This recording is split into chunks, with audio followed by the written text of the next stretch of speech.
மின்சார கட்டணம் இன்று நள்ளிரவு முதல் அமலுக்கு வரும் வகையில் 20% குறைக்கப்படும் என பொது பயன்பாடுகள் ஆணைக்குழு தெரிவித்துள்ளது. இந்த செய்தியை நேற்றைய தினம் முழுவதுமாக செய்தி ஊடகங்களிலும் சமூக வலைதளங்களிலும் நீங்க பார்த்திருப்பீங்க. இன்றைய தினம் அதிகாலை பொழுதிலிருந்து இந்த 20% குறைப்பு அமுல்படுத்தப்பட்டிருக்கு. இதுக்கெல்லாம் காரணம் ஒரு 400 பேர் தான்னா நம்புவீங்களா? நம்பித்தான் ஆகணும். இலங்கை பொது பயன்பாடுகள் ஆணைக்குழு மின்சார கட்டண திருத்தம் தொடர்பாக ஒரு கருத்து கணிப்பை மக்களிடம் மேற்கொண்டிருந்தது. கடந்த 2024 டிசம்பர் 17 ஆரம்பமான இந்த கருத்து கணிப்பு இந்த மாதம் 10 தான் முடிவடைந்தது. இதுல சுமார் 400க்கு மேற்பட்டவர்கள் தங்களுடைய முன்மொழிவுகளை சமர்ப்பித்திருக்கிறதா இலங்கை பொது பயன்பாடுகள் ஆணைக்குழு, அதாவது PUCSL குறிப்பிட்டிருக்கிறது.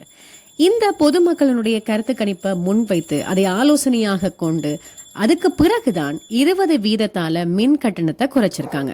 மின் கட்டண திருத்தம் வருகிற 6 மாதங்களுக்கு மட்டுமே செல்லுபடியாகும்.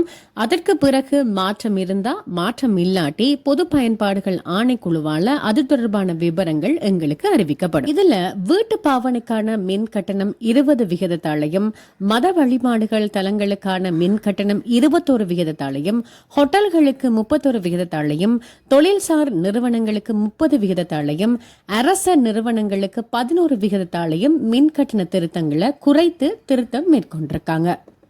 விலைகள் அடிப்படையில பார்க்க போனா வீட்டு பிரிவின் கீழ் 0 தொடக்கம் 30 யூனிட்டுக்கு, அதாவது அலகுகளுக்கு 6 ரூபாயிலிருந்து 4 ரூபாயாக விலை குறைப்பு ஏற்பட்டிருக்கு.